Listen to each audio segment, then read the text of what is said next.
Morning, good afternoon, or good evening, depending on where you are in the world, and thank you for joining us for our webinar today.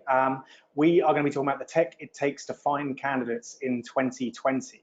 Before we get started, I want to do a quick bit of housekeeping, a quick sound check to make sure everything is working with the webinar. So if you are joining us and you can hear what I am saying now, if you could just type 1 into the chat box in the control panel, if you can hear me, that would be great, just to make sure we know that everyone can hear what we're saying today.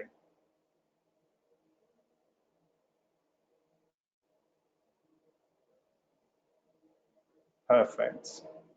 Looks like we've got no audio hiccups, which is a great start.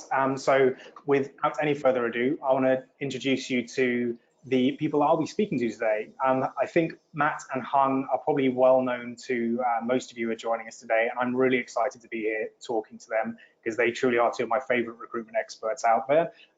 So Matt, I will introduce you first so you can put on your game face.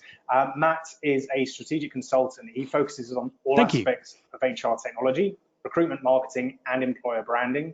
He's a globally recognized talent acquisition thought leader with 20 years experience, a lot more than I have. He also hosts the Recruiting Future podcast, which I really recommend listening to. There's 2 podcasts a week, I think that's right, Matt? Yep. Yeah, and there's an archive there of over 200 podcasts to listen to, and they really are fantastic, so I really recommend checking that out. And also Hung. Hello, Hung. Hey, how you doing, man? I'm good, thanks. So I've known Hung for pretty much 6 years now. And he's an industry professional with over 15 years experience, first as an agency recruiter, then a recruitment manager, an internal head of talent, recruitment trainer, strategic advisor for growth companies in London tech startups. But I think most people nowadays know him as the curator of Recruiting Brain Food, which exploded from when it launched in 2017 to having over 18,000 subscribers today. It's a weekly newsletter. You get it on Sunday, great read on Sunday with your coffee and a newspaper. So if you're not already subscribed to his newsletter, be sure to sign up today. So thank you, Hung. Thank you, Matt, for joining us today. So what are we going to talk about? Well, we've got an hour, which feels like a long time, but we've got a lot to cram in. We've got both Hung and Matt who've got a lot to say on this topic. So we're going to have a quick look at where we've come from recruitment tech first. Then we're going to take a bit of a deep dive into more recent technology trends and Hung and Matt's views on what might be coming soon in the future. We'll wrap those themes up at the end, and then Q&A, 10 minutes, your chance to actually put your questions to Hung and Matt. To do that, you can submit a question anytime during the webinar, and you can do that through the chat box that you've just typed 1 into. So if you think of a question, get it in as you think of it, and we'll be asking those questions to Matt and Hung at the end of the webinar. Before we start, we're going to kick off with a poll. We have an idea of what we think is important, but actually what's most important is what you folk that are listening think is going to be the biggest challenge in 2020. And so we're having a look at 4, and we want to get your thoughts on this. There's going to be a poll. You can submit your answer, and we'll instantly see those results before we kick off the webinar as well. So what's going to be your biggest recruitment challenge in 2020? Is it finding and attracting candidates, just actually sort of filling your funnel of quality candidates? Is actually engaging those candidates? So how do you reach out to candidates and actually get a response? Or is it managing a candidate relationship? So this might be the part you think of more sort of CRM or your candidate database. Or finally, is it evaluating candidates? Is it actually making sure that you've got an evaluation process that identifies and hires the best people you can? So we'll give you all a few seconds to submit your answer for the poll, and then we'll instantly see those responses as well. So just give you a few more seconds to do that.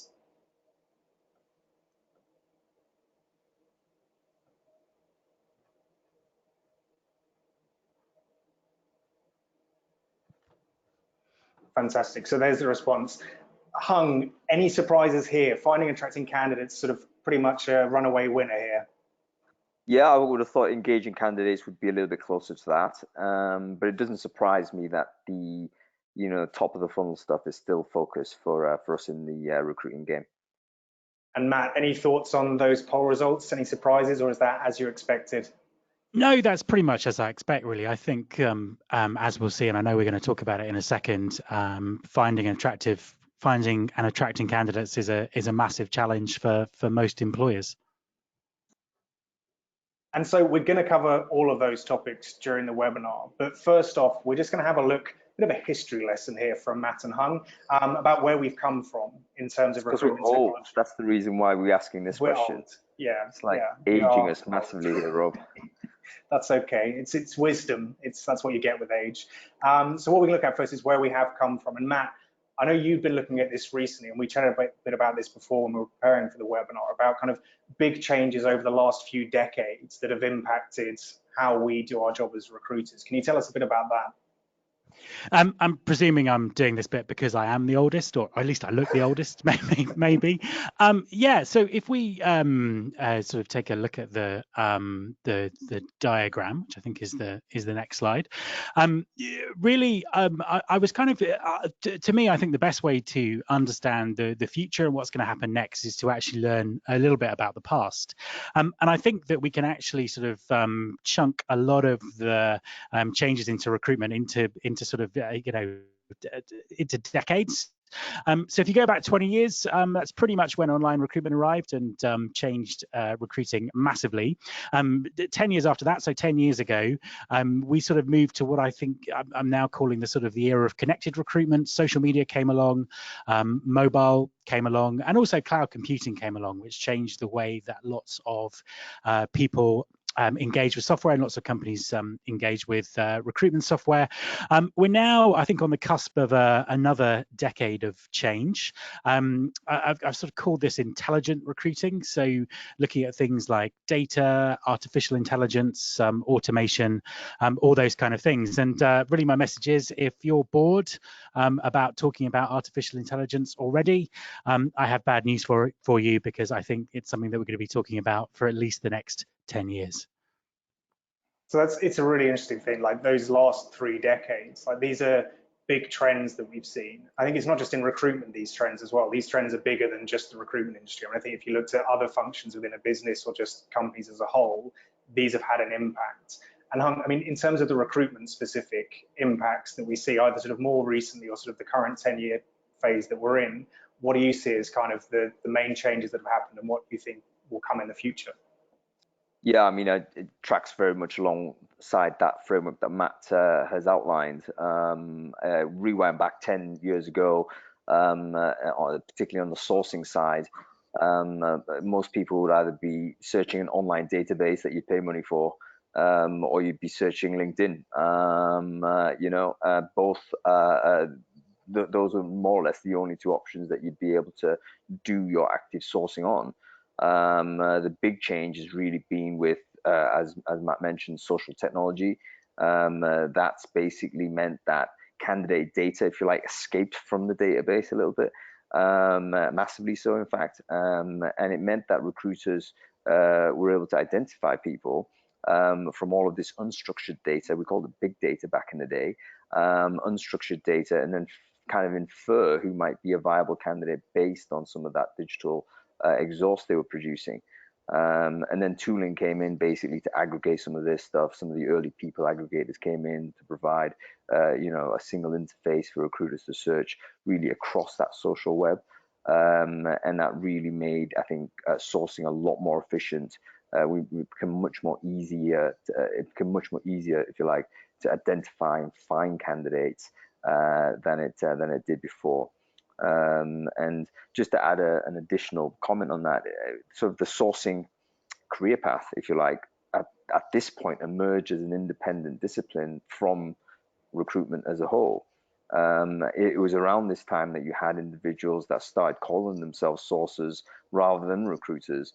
And these were people that specialized in mining this sort of data, getting involved in Boolean searching, X-ray searching, those kinds of techniques.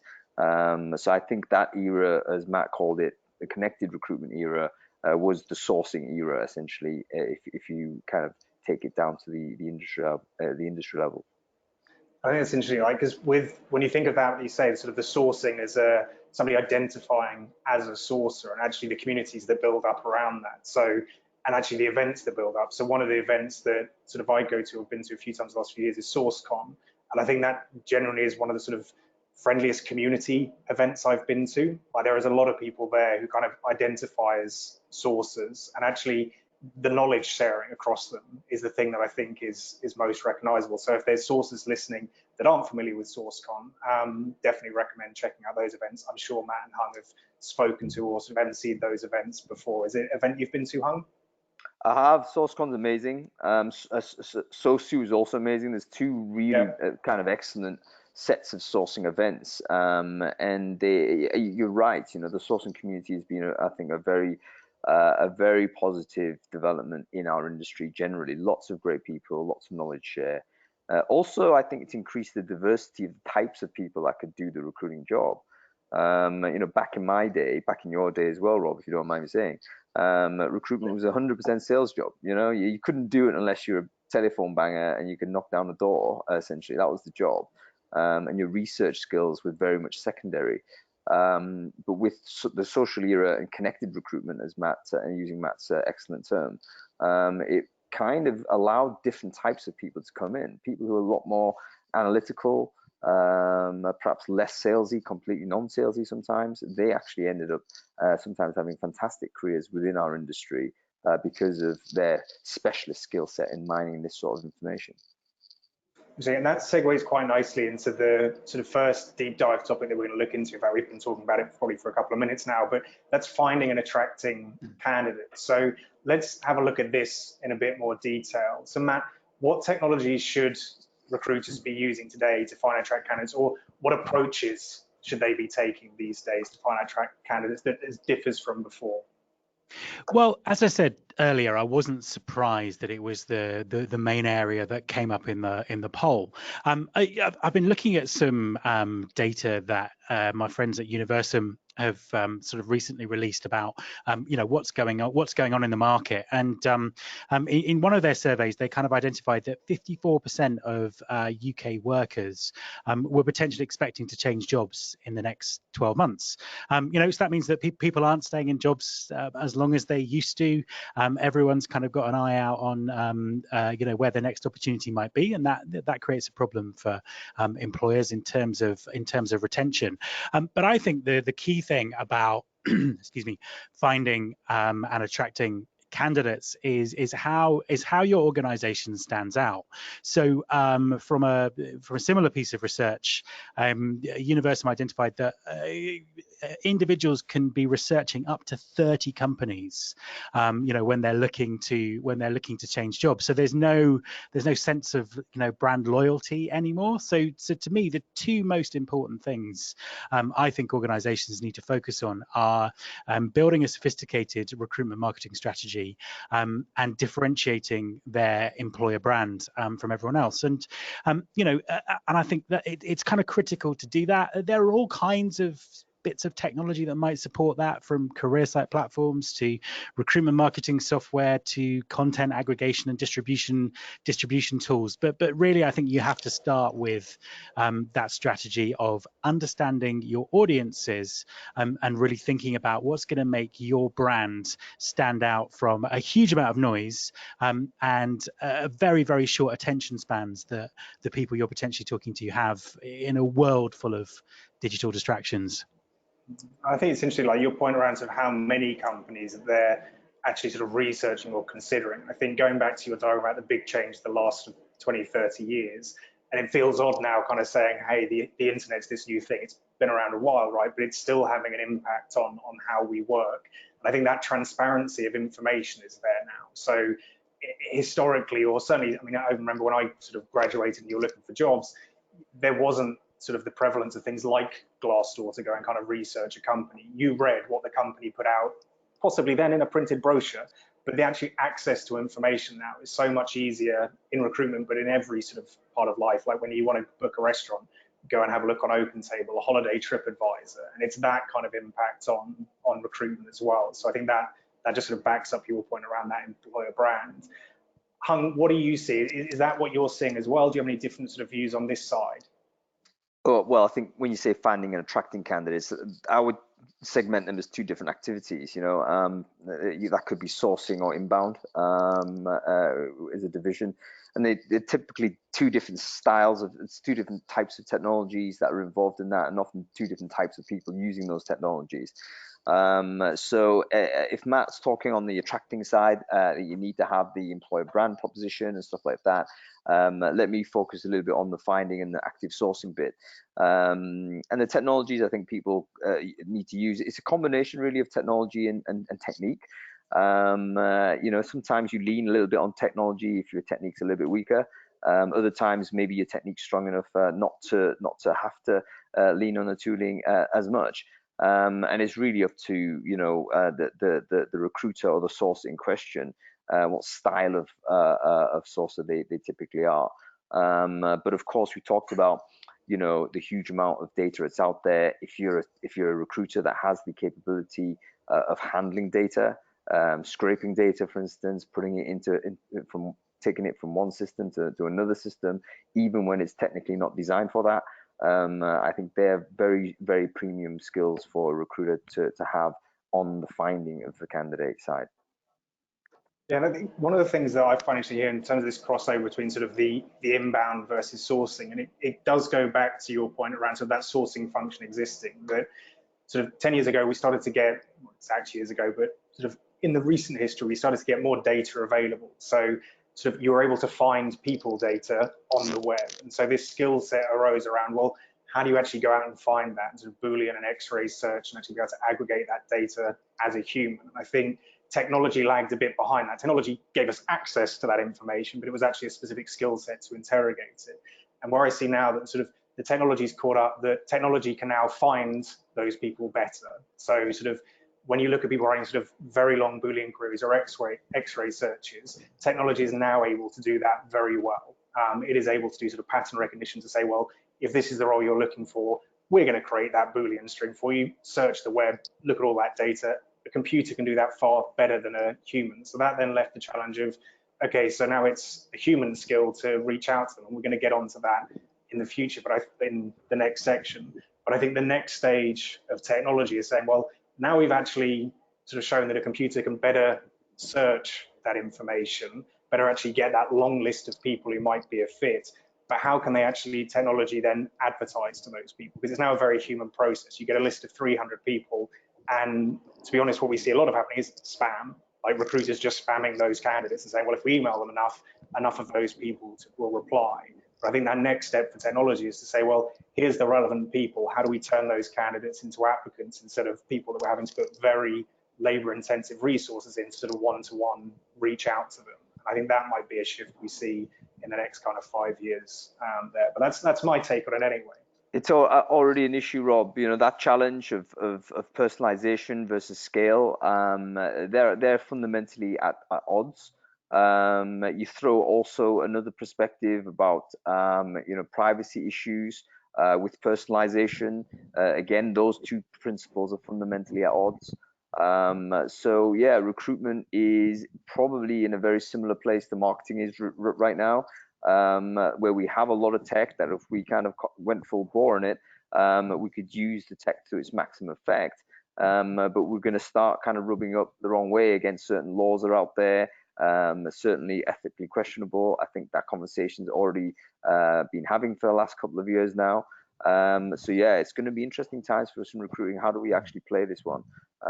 Because it isn't clear that we follow the technology down the line all the way to the end.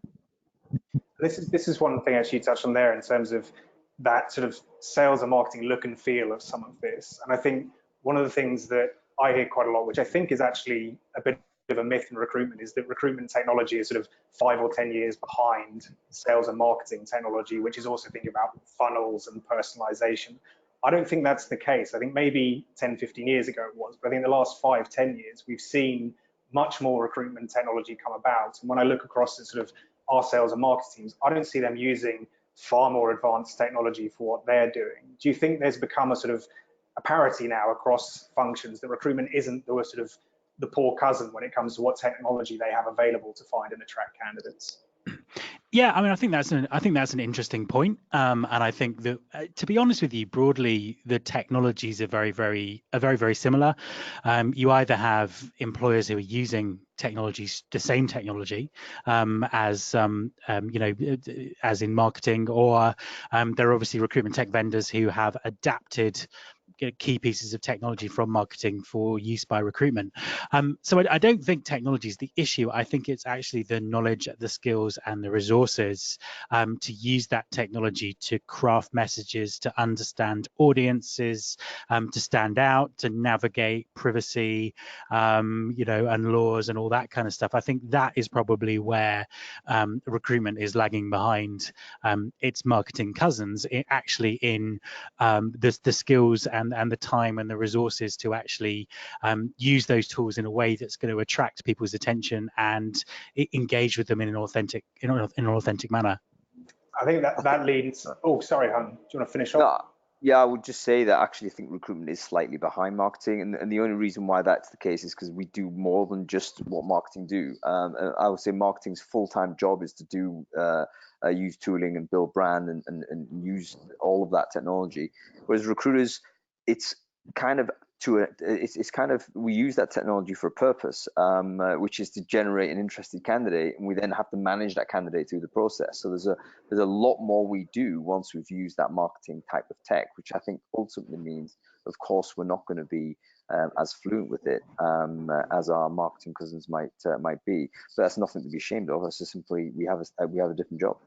Yeah, I think that's one thing. Like the recruitment is sales, recruitment marketing. It's just rhetoric I don't think is helpful. I don't believe it. Having done they're related, but they're not the same.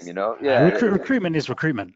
Exactly. I think it's underselling recruitment to say it's like this or is just that. It's not actually. It's much more, like you said. It's not just marketing. It's not just sales. It's actually something different and something more.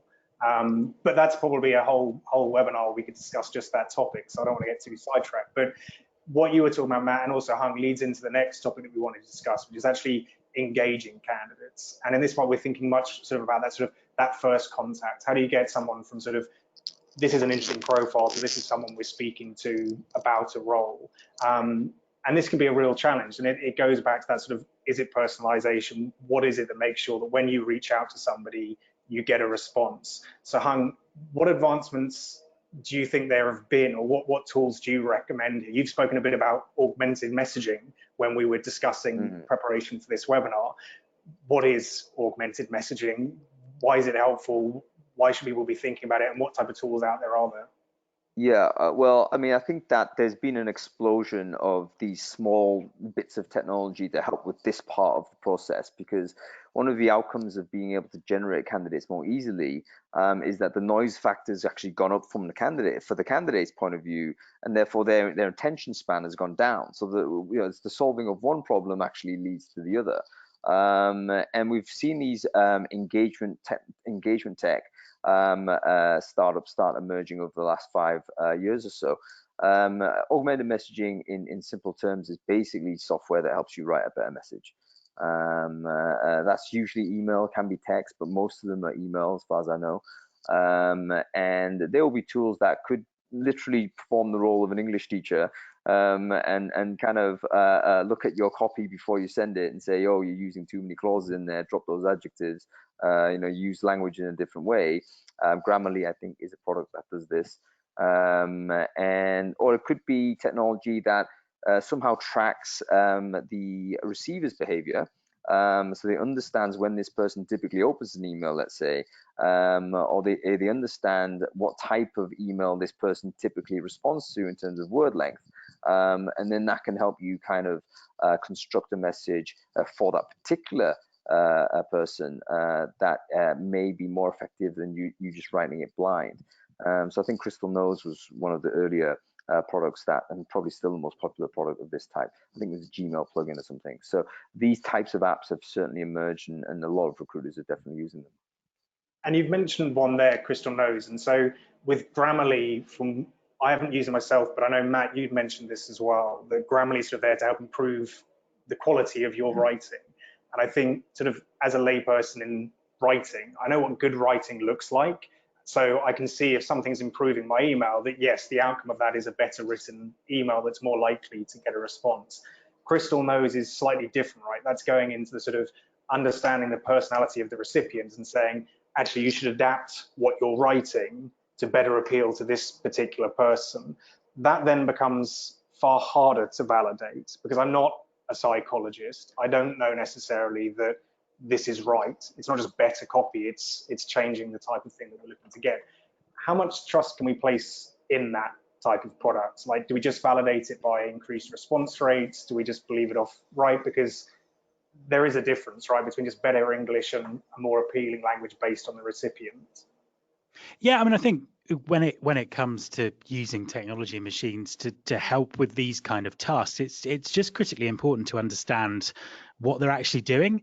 And I think with something like Grammarly, it's a great tool, but it's not foolproof. I often argue with it in terms of I don't necessarily accept its recommendations.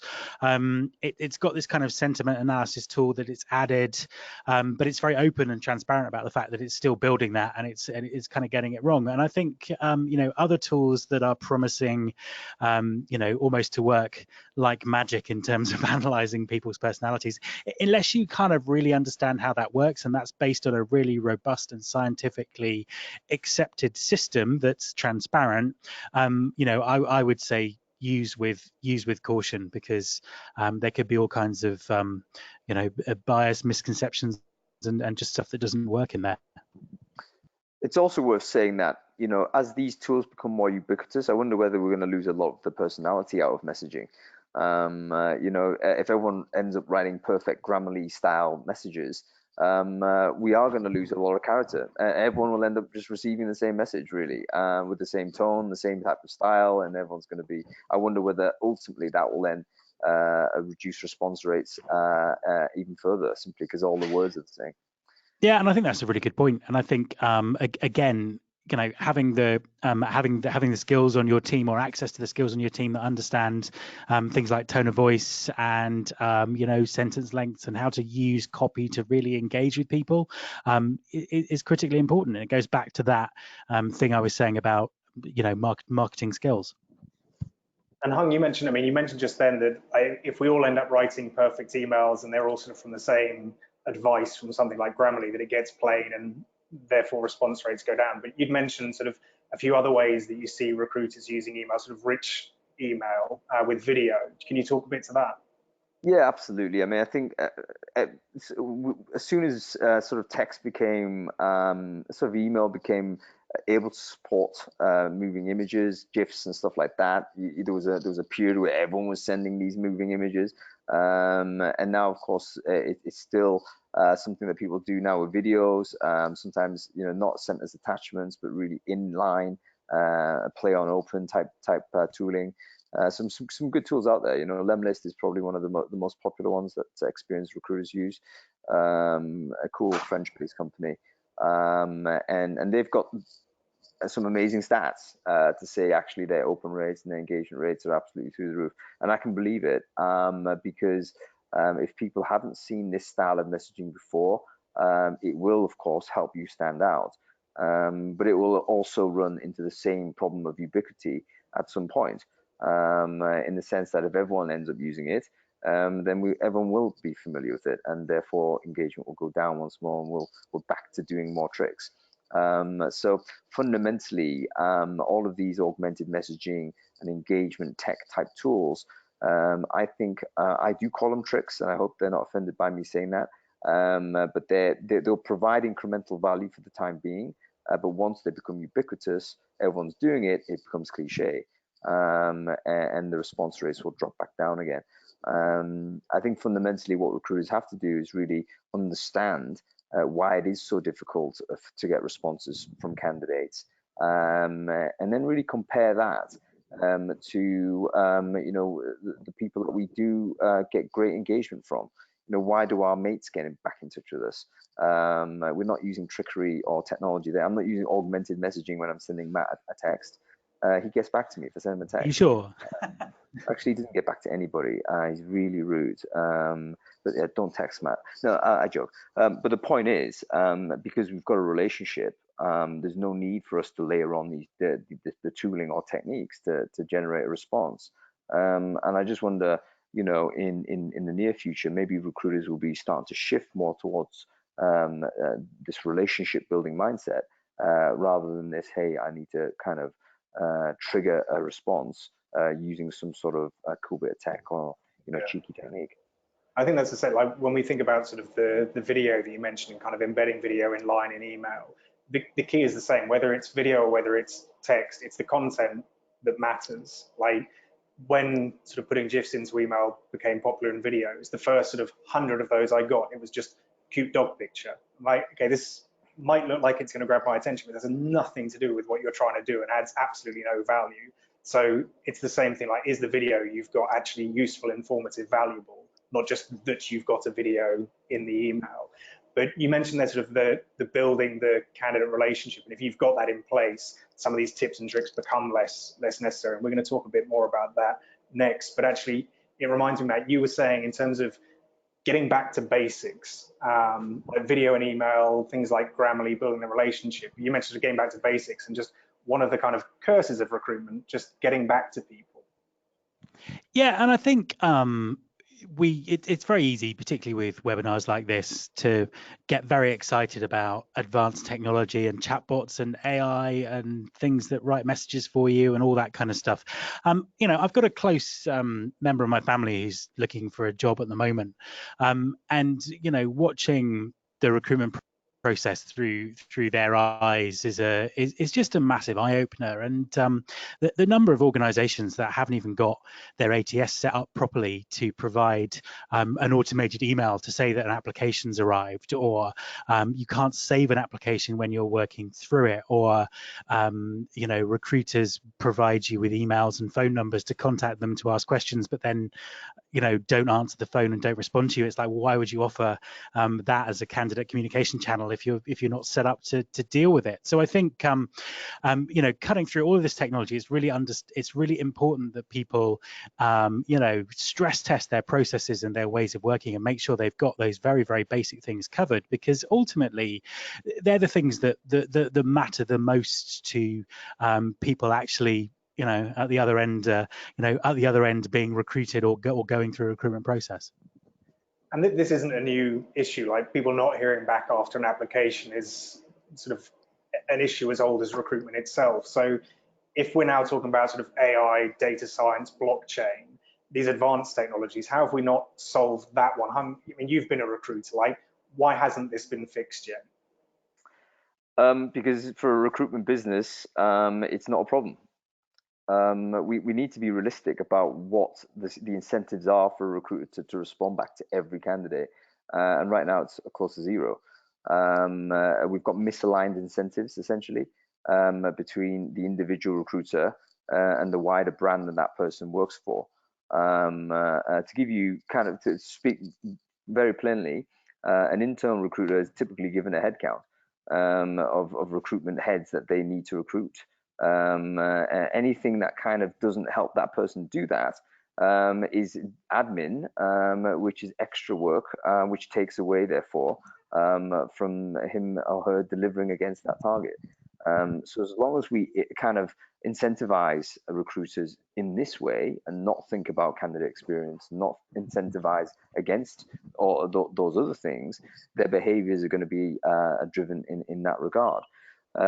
I think it is important to say that it isn't necessarily a moral failure. Like oftentimes candidates, and Matt, I'm sympathetic with your friend's position. I've got a friend also right now, incidentally, actually a recruiter that's now struggling to find work, and he's looking at it from the candidate side, and he's getting super stressed out on it. So it's really interesting to see his thought process, and it reflects exactly what Matt's comments were. Very surprised, lack of, you know, the CD black hole still there, etc., etc. But it's not necessarily an individual failure. As you mentioned, Rob, it's been there since the beginning of recruitment. This is a systemic issue, and the issue is we are not incentivizing people to the right behaviors. And until we do that, then I'm afraid this problem is going to persist.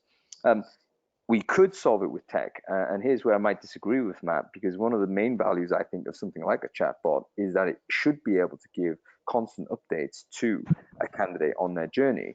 That is simply operational data that the bot might be able to deliver, and oftentimes that's enough. You know, from the candidate's expectations are already so low that if you simply let the person know that, hey, listen, you're on stage 2, it's going to be a couple of days before you can get to stage 3 or we come up with an answer, that's often enough. So I think we're very close to using technology to solve some of these problems because we haven't been able to fix it at a systemic level. Yeah, and you're not disagreeing with me. I 100% agree with you. I think it's and it's not even complex feedback. It's automated stuff. It's like, you know, if an automated email application, you know, there are some fantastic examples of people using chatbots to handle, you know, that sort of basic information exchange at a volume level. And I just think there should be more of that, because that would do more to make recruitment better for candidates than, you know, some of the more advanced technologies that we're talking about. And we're starting to get in, or we haven't for a bit now, into this sort of the ongoing relationship with the candidate. And I think what we've just focused on there is just making sure that their sort of initial impression is right. But more companies are thinking about, okay, well, how do we develop a long-term relationship with a candidate? Maybe it's someone who wasn't right now, but could be in the future, or they're sort of talent pipelining, although I've got some pretty big reservations over that whole idea. But we're seeing this more come out, and I think part of that is that the technology is becoming more available to sort of have that more CRM-like approach to recruitment. What technologies are the best recruiters using today for this? Do you want me to give that a shot, Matt? Basically, you mentioned it right. It's basically CRM type of thinking. I think ATSs have always struggled to do this natively because it's an applicant tracker. So it typically tracks people who've already declared an interest and are already in a recruitment process. And there was a gap. The gap before, you know, what happens when that person has volunteered to come into that process? They're usually a bigger pool of candidates. They're at the prospect level, if you like. And salespeople will be familiar with this. It's basically using CRM type tooling into the recruitment process. I think you can use sales CRMs to do this. You know, you can use a cheaper product like Zoho CRM. You can use Insightly CRM. Those things might suffice to a large degree. Or you can use kind of technologies that are a little bit more customized for the recruitment industry. We've got a couple of UK companies are really good at this. Beamery, Candidate ID, for instance, those types of businesses are trying to fill in that gap ahead of the funnel. And of course, advanced CRMs, you know, like you guys at Workable, are probably thinking about building out beyond that sort of applicant funnel, and also thinking about CRM type functionality. And the main difference really is, you know, once an applicant tracking system is also a deal flow manager. You know, there's a pipeline, you move this person through a pipe. But a person who's a prospect who may not declare him or herself to be interested in that funnel, you can't really process in the same way. So it's a different way of managing that relationship. Usually a different technology, but you know, maybe those two things are kind of moving closer together now. And when I speak to sort of recruitment teams, I think there's a lot of interest in this, and I think people who've tried to implement more of that kind of CRM approach, but they've really struggled to execute on it. I think there's a danger that it's kind of a honeypot, that like it's such an obvious idea that should work. Build a big pool of talent, keep in touch with them, and then magically when you're looking for the next Ruby developer that's impossible to hire in London, well, you've got this sort of this lovely relationship with 10 of them already, but it just falls flat, that they can't quite get it to work. What's the difference between a company doing this really well and a company who has that experience of just not being able to get it to work? What are they missing? We're back to incentives, Rob. The person managing the CRM cannot have a headcount. It's that simple. If you've got an operating recruiter with sort of heads to hire, that person is not into the CRM. You should not be doing anything with talent pooling or building relationships in this long form. It's actually a different role. And we need to start seeing businesses who think like that. There are some organizations, especially I find tech recruitment companies that typically recruit at scale, a little bit more advanced in their internal TA teams than non-tech companies I've seen. And they have recruiters that are called talent managers, talent partners, talent something, even community managers, call them what they are, that don't carry a headcount, but their role is really to keep building front of mind type of conversations with so-called passive talent or not hire ready talent, and eventually get them to just basically be there when that person becomes quote unquote hire ready, and then they can then be pipelined. Go ahead, Matt. Yeah, I was going to say, on the podcast, I've interviewed sort of a number of practitioners who are doing this type of thing really well, and I think out of all those interviews I've done, my favorite example is still HubSpot. HubSpot's recruitment team, and it should come as no surprise because I was going to say it's the DNA of their business that they do this. But why not learn from them? And they basically craft content that is appropriate for people at different stages of the consideration process, and who are at different stages in the CRM.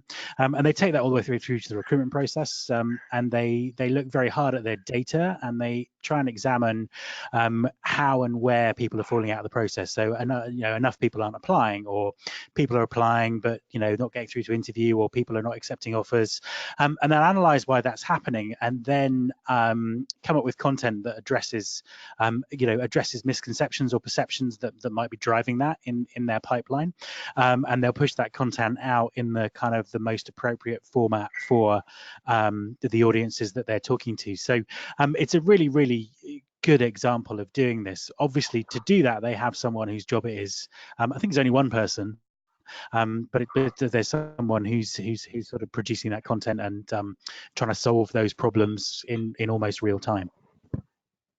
So it's a specialist skill, really, that role. It's not the recruiter job, it's someone who's managing that. And I think on your point is that if they have headcount, the priority will always go there, and this will be forgotten. And you can't do that because that CRM will go sort of cold very, very quickly. Mindful of time, we've got a couple more sections to get through. And so the next one that we wanted to chat about was evaluating candidates. So we've looked at ways of kind of finding and attracting candidates, how we engage those candidates, how we build that relationship. Now we're actually thinking much more about the actual job you are hiring someone for. So the sort of candidate evaluation or selection process.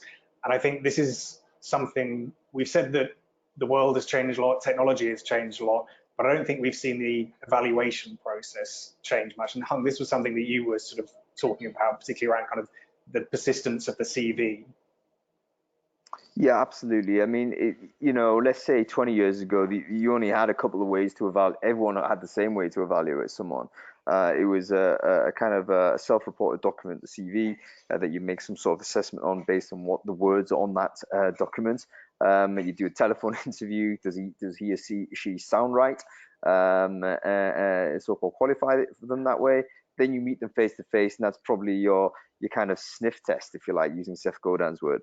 Is this the person that fits? And we kind of made those decisions from there. What we have seen, I think, over the last 10, 15 years or so has been the emergence of lots of different types of technology to support recruiter decision making. These are functional assessments, technical assessments, psychometric assessments have come back in a big way. To link it back to Matt's kind of earlier graph about the one of the big technical trends has been the emergence of the cloud.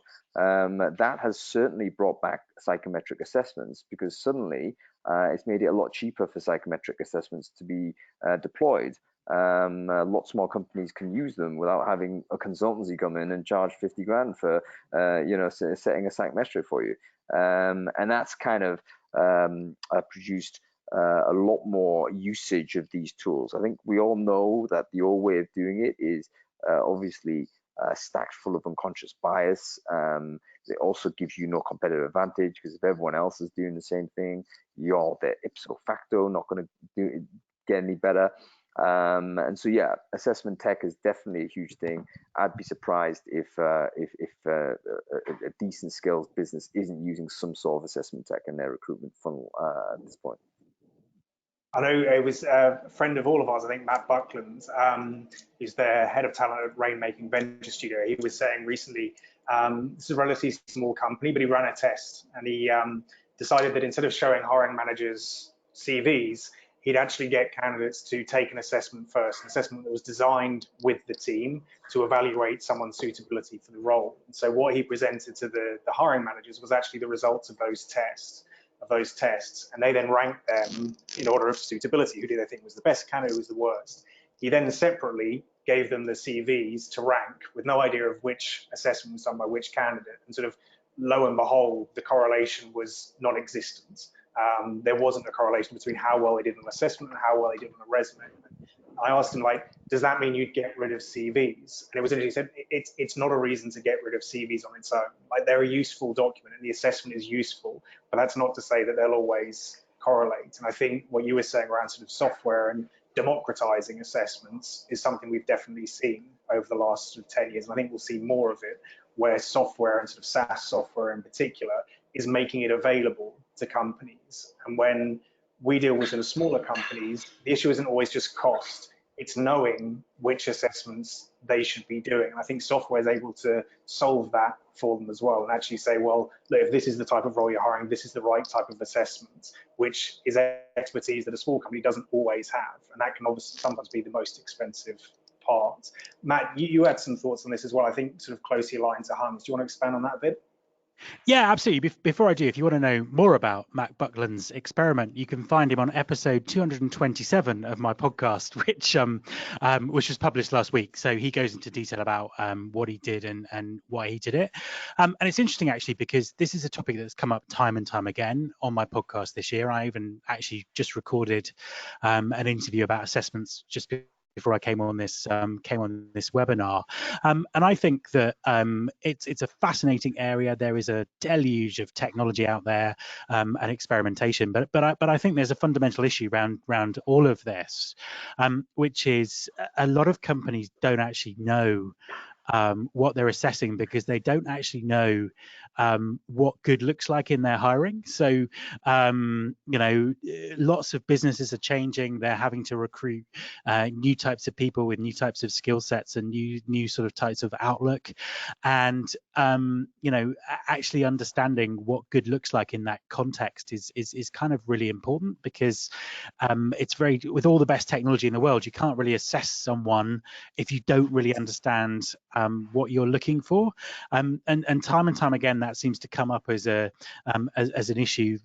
That's where lots of employers are. They don't necessarily know what good looks like, or good is changing, and I think that's a kind of a fundamental to how quickly these new forms of assessment will take hold and become popular. I absolutely agree. And I think, just mindful of time, so we've got the Q&A coming up, which I want to make sure we've got enough time for, because there's been a lot of questions that have been coming in, so we'll pick some of those. So automation, we'll probably have to just sort of skip over today. We maybe come back, guys, for a whole session on automation. Want to make sure we've got that time for the Q&A. So before we get to the Q&A, quick heads up. I mentioned them at the beginning, but recruitingbrainfood.com, this is where to go and sign up for Hung's newsletter. Really, honestly, if you're not signed up to that yet, you're missing out. So please go and check it out. And also RF podcast for Matt's Recruiting Future podcast, where you can hear that podcast with Matt Buckland about the assessment and CV process. It's a really interesting podcast, and there are hundreds of other episodes that you can go through as well, and they're all worth listening to. There you go. That's a little bit of promo there for Matt. Before we get to the Q&A, just whilst we're queuing up some of those questions, Matt, to you first, what's your key takeaway for 2020 from this webinar? I think my key takeaway is understanding your audience.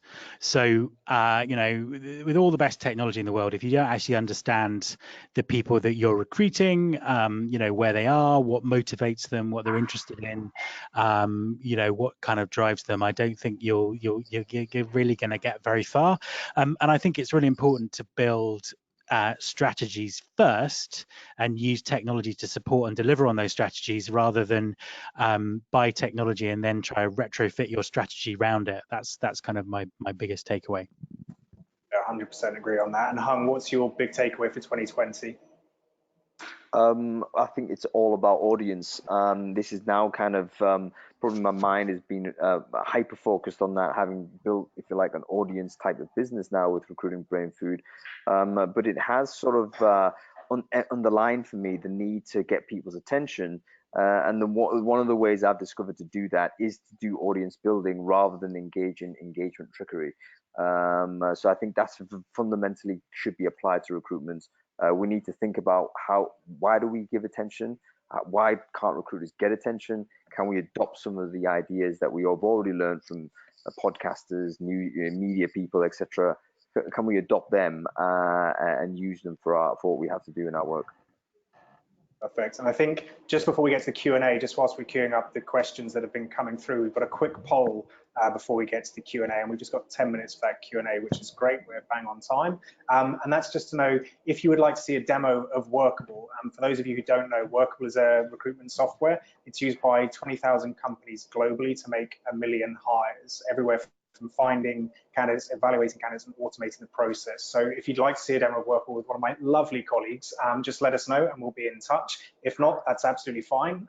We love to share our content with people. And if you haven't checked it out, check out our resources site, resources.workable.com, where you'll find everything from 700 job descriptions, company policies, and they're all there, free to use, no email gating, and we'd love you to check that out as well. So just a couple of seconds for any of those people interested in a demo to let us know, and then we'll move on to the Q&A.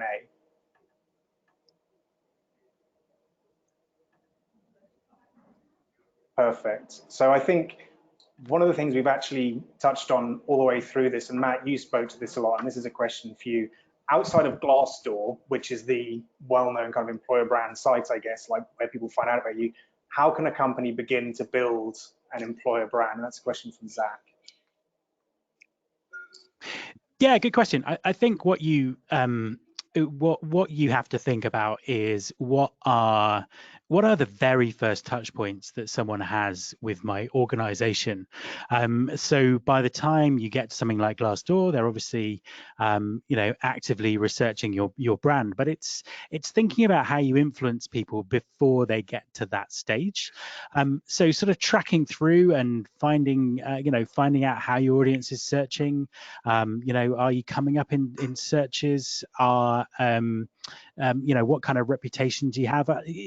It's all about making sure that you've got great content out there so that you're reaching people and influencing the perception of the brand that you have. So that's everything from having a really really solid career site presence, all the way to sort of pushing content out in various channels. And really the key part of this is your existing employees. What do they say about you? Can you harness that and get that out there? I had a podcast interview a couple of years ago with an American restaurant chain, and they discovered that all their employees were already all over social media talking about their job and what they did.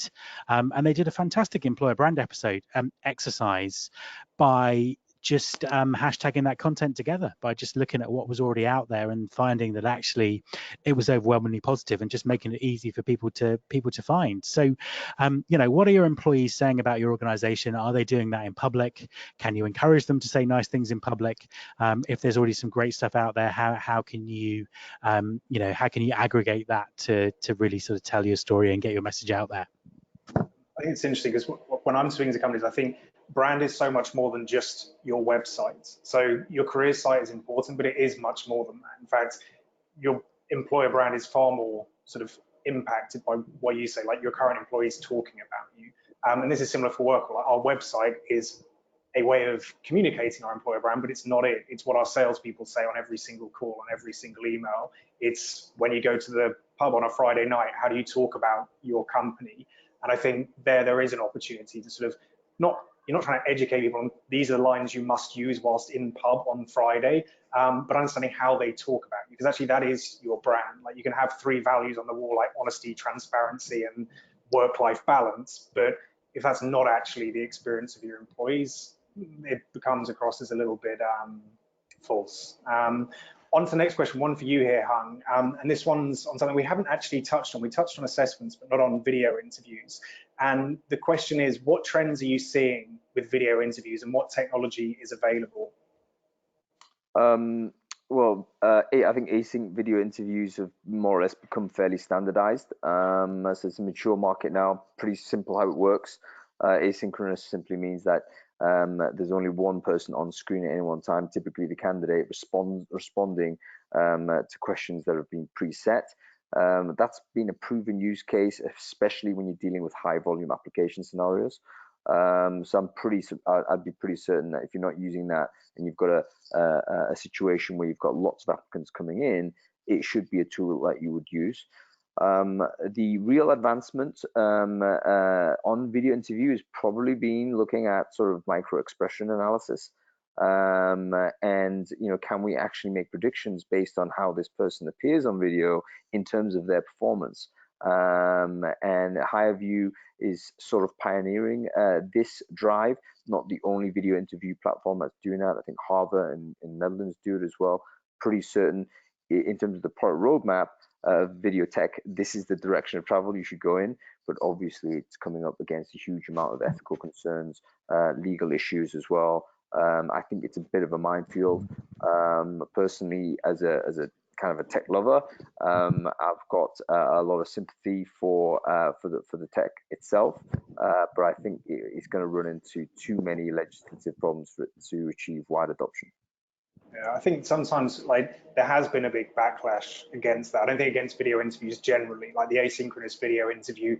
I think that is going to become more commonplace. I think, and it's not a millennial thing. This is not just well, young people like to communicate this way, although I think that might help with the adoption. But I think it's going to become far more common as a way to evaluate candidates. But there has been that backlash against the sort of the AI and the interpretation of someone's expressions and whether that's going to sort of disadvantage certain groups of people, which is definitely going to be a challenge. But I do worry sometimes with that type of technology, that micro expression technology, is whether it gives people in HR and recruitment a warm fuzzy feeling that they're doing something very data driven, that this is sort of AI and technology giving us predictive kind of answers without actually maybe interrogating the basis for that. Back to similar with sort of the crystal nose idea, like being able to say, well, I'm writing my emails that appeal to the personality of the person that's going to, well, do you really know you are, or is it just giving you that warm, cuddly feeling that you're doing something about it? And that's I think the challenge that HireVue may have, is that as people start interrogating that more, are they able to show the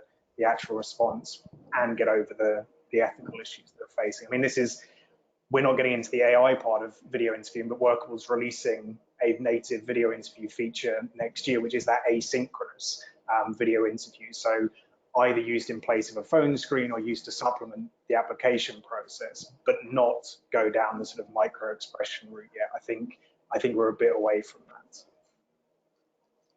I think we have time for one more question. We have a couple of minutes. So we'll just end on this question. I think this is a nice one to finish on with a little bit of time. Matt and Hung, let's start with Matt. What is your favorite bit of recruitment tech available at the moment? Oh, good question. And by the way, I'm going to put this out there now. You can't choose Workable. So which bit of recruitment tech, apart from Workable, is your favorite at the moment, and why? I never have a favorite because that's just unfair. What's my favorite right now? One that I like a lot, which I've used myself, is Video My Job. So the ability to actually, because I've talked a lot about content and creating content and telling stories and all that kind of stuff, and I think that they've come up with a nice, smart solution to creating video around specific jobs and specific roles that's really easy to use. It doesn't use any massive AI driven technology. It's just nice technology that helps people get a job done. So I'm going to pick that one.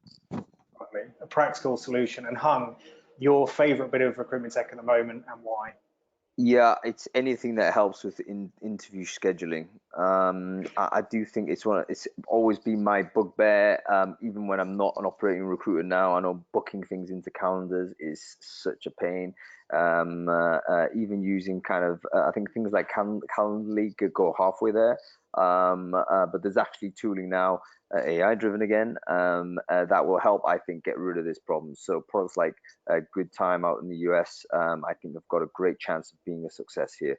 We need to get rid of chasing for availabilities and times and stuff like that. It's a huge time suck for anybody, especially for us in recruitment, where we've got so many different moving parts to try and organize. Yeah, I think Workable customer, I think, would echo that. I think one of the most popular releases we've had over the last 18 months was self-scheduling for candidates, where they're able to pick a slot themselves that's available. And it may not have been seen as the biggest feature our product team have ever released, but in terms of the joy it's brought our customers, it was probably up there. So yeah, I think interview scheduling is an ongoing challenge for recruiters for sure. Thank you so much, guys. Sorry for those questions that we haven't been able to get to. We'll try and find a way to get answers to those. There's some really good questions there, so we'll probably borrow those and turn them into blog posts. So thank you. We'll let you know when they come out. Matt, Hung, thank you so much for joining us. Really appreciate taking the time to speak with us today. Thank you very very much. much. Man. Thanks for having me on. And thank you everyone for joining. I've really enjoyed it. I hope you have too. Please come back for our next webinar. You can find out more about those on the website workable.com, or get in touch and we'll let you know when the next one's happening. Thanks everyone. Have a great morning, afternoon or evening.